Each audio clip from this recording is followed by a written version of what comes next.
హల్లెలూయా యేసు ప్రభున్ ఎల్లరు స్తుతించుడి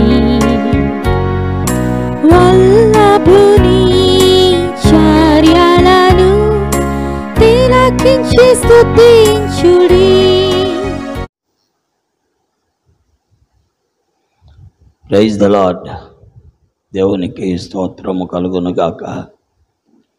చేరువచ్చిన ప్రియులందరికీ కూడా మన ప్రభువును, మానవ రక్షకుడును, మానవ పాప విమోచకుడును, నిత్య జీవాన్ని అనుగ్రహించే ప్రభు అయిన యేసుక్రీస్తు వారి ప్రశస్తమైన నామములో చేరువచ్చిన ప్రియులకు వందనములు తెలియజేస్తున్నాను. దైవ గ్రంథం బైబిల్ నుండి సామెతల గ్రంథము 3వ అధ్యాయము 29వ వచనం. నీ పొరుగువాడు నీ యొద్ద నిర్భయముగా నివసించినప్పుడు వానికి అపకారము కల్పింపవద్దు. దేవుని యొక్క లేఖనాలు దేవుడు దీవించుగాక. దేవుని వాక్యములో పొరుగువాడు మన యొద్దకు వచ్చినప్పుడు మన యొద్ద నిర్భయముగా నివసించాలనుకున్నప్పుడు వానికి మనము అపకారము తలపెట్టకూడదు. ఇప్పుడు మనకి అతడు దొరికాడు కదా చేతికి అని వానికి కీడు చేయకూడదు. దేవుని వాక్యములో దైవజనుడైనటువంటి దావీదు యొక్క జీవితాన్ని మనము చూసినట్లయితే దావీదు యొక్క అనుభవములో సౌలు ఆయనకి 2 సార్లు దొరికాడు, కానీ అపకారము చేయలేదు. అతని వస్త్రపు చెంగు కోసాడంతే. అలాగే నీళ్ల కుండను తీసుకెళ్ళాడు. ఈ విధంగా సౌలుకి దావీదు అపకారము తలపెట్టలేదు. సౌలుకు దావీదు క్షేమాన్నే కలుగు చేశాడు. అయితే ఒకానొక సమయంలో సౌలు ఈ లోకాన్ని విడిచిపెట్టిన తర్వాత 1 సమూయేలు గ్రంథం ఆఖరి అధ్యాయంలో అతని సైన్యాధిపతి అయినటువంటి అబ్నేరు దావీదు దగ్గరికి వచ్చాడు. దావీదును కలుసుకున్నాడు.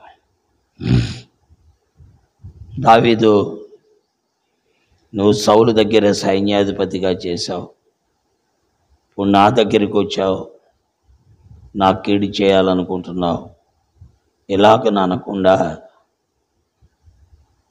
దేవుని వాక్యములో మనం చూస్తే అబ్నేరును, సౌలు సైన్యాధిపతి అయిన అబ్నేరును దావీదు స్వీకరించారు. అయితే దావీదు దగ్గర అబ్నేరు నిర్భయముగా నివసిస్తూ ఉన్నాడు. దావీదు అబ్నేరుకు ఏ విధమైన అపకారము కల్పింపలేదు. అయితే దావీదు యొక్క మేనల్లుళ్ళు ఉన్నారు. ఈ మేనల్లుళ్ళు యోవాబు, అబీషై, అషాహేలు అనేవాడు. వీరేం చేశారంటే, వీరిలో యోవాబు అబ్నేరుకు అపకారము తలపెట్టాడు. అది దావీదుకు తెలియలేదు. అబ్నేరును ఉంటే నా యొక్క పొజిషన్కి తేడా వస్తుంది, లేక ఇబ్బంది కలుగుతుంది అనే ఉద్దేశంతో, అసూయతో, లేక తన జీవితానికి నష్టము కలుగుతుందనే అభిప్రాయంతో యోవాబు అబ్నేరును హతమార్చాడు. ప్రియులారా, అందుకే యోవాబు దేవుని యొక్క సన్నిధిలో నష్టపోయాడు. వాక్యము సెలవిచ్చున్న మాట ఏంటంటే, నీ పొరుగువాడు నీ యొద్ద నిర్భయముగా నివసించినప్పుడు వానికి అపకారము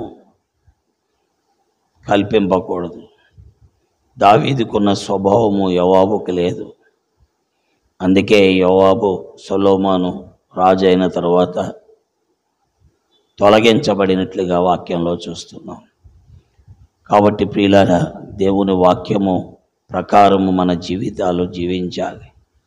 అబ్రహాం, దావీదు అలాగున దేవుని మహిమ కొరకై దైవ వాక్యమును అనుసరించి 29వ వచనం ప్రకారం, సామెతల గ్రంథం 3వ అధ్యాయం ప్రకారం జీవించాడు. అలాగున మనము కూడా జీవించినప్పుడు మన జీవితాలు క్షేమం పొందుతాయి, ఆశీర్వదించబడతాయి.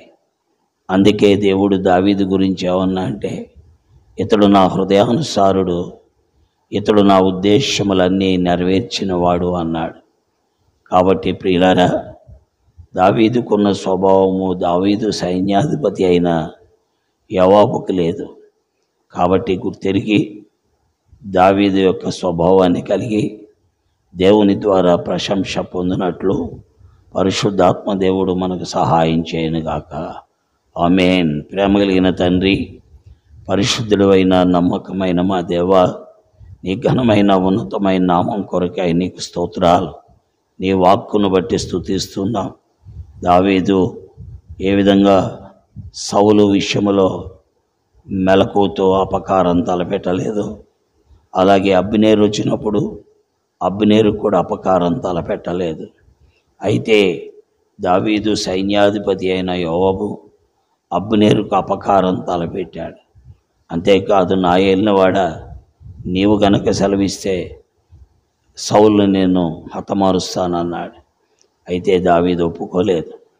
కాబట్టి తండ్రి, దావీదు వంటి స్వభావము, నీ ద్వారా ప్రశంస పొందే స్వభావాన్ని కలిగి ఆత్మీయముగా ఈ భూమి మీద జీవించుటకు సహాయపడమని, బలపరచమని, వాక్యమును ముద్రించమని, వినిన వారందరికీ కృపనిమ్మని యేసుక్రీస్తు వారి దివ్య నామములో ప్రార్థిస్తున్నాం తండ్రి.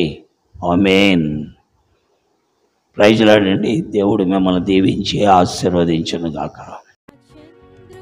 చంద్రులారాయిలా దేవుని స్తుతించుడి, హృదయమును వెలిగించిన యేసుని స్తుతించుడి.